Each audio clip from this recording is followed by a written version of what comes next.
Ассалаумағалейкум. Көздің құрты болған дүние артынан кімді жүгіртпеген.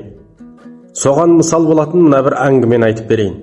Баяғыда аң құстардың тілін білетін бір қария жолаушылап келе жатып, аспандағы торғайға жерде тұзақ құрып отырған баланы көреді. Торғай оған: 60 жасар торғаймын, тұзағыңа қонбаймын, 6 жасар баласың, мені қалай аласың деп күледі.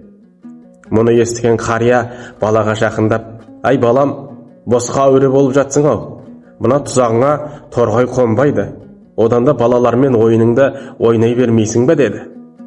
Оған бала: ата, сабыр түбі сары алтын деген, Құдай қаласа торғай қайда барады дейсіз, әйтеуір бір түсер, күте берем дейді жайбырақат қана.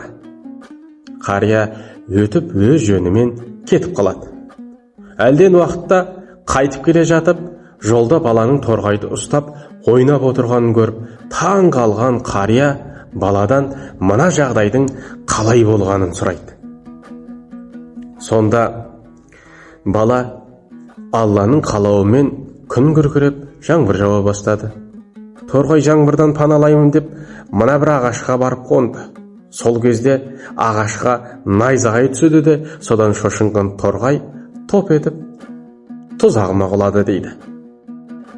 Міне қызым, қария баладан торғайды сұрап алады. Былай шыға торғай: қария, мені босатып жөніме жібер, мен саған бағалы 3 өсиет айтамын деді.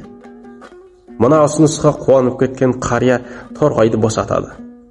Торғай: көзіңмен көрмеген нәрсеге сенбе, жетпесті қума, өткенге өкінбе дейді де, арырай ұшып барып қонып: ай ақымақ шалай, менің қанатымның астында асықтай алтын бар еді, енді сен сол алтыннан айырылып қалдың ғой деп күледі. Мұны естіген қария торғайға тұра ұмтылады. Торғай көп ұзамай ақсай ұшып қарияны әбден болдырады. Асықтай алтынды қолға түсіргісі келіп, дүниеге деген махаббаты оянып кеткен қария барын салады. Амал не? Арам тер болып, сілесі қатқан байғұс өкпесі өшіп, әбден әлі бітіп бір жерге отыра кетеді. Оған жақындап келген торғай: менің айтқан 3 ақылымды тыңдағаныңды қайтейін, естігеніңе амал жасай алмайтын байғұс екенсің.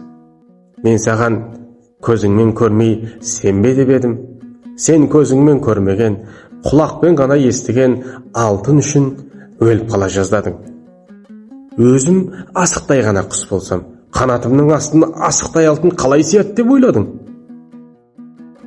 Екінші өсиетім: жетпесті қума десем тыңдамайсың. Дүние жеткізбейді қуғанменен, заты арам тазармайды жуғанменен. Жігіттің бәрі бірдей бей болмайды, көтеріп көкіректі ұрғанменен дейді қазақтың қар өлеңінде. Адамдардың көбі жете алмайтын дүниенің соңында осылай салпақтап жүр. Дүниеде қанаты бар құс секілді, ешқашан жеткізбейді. Ал адамдар оны тастап кетуге қимай, қуа береді. Енді міне өкініп отырсың.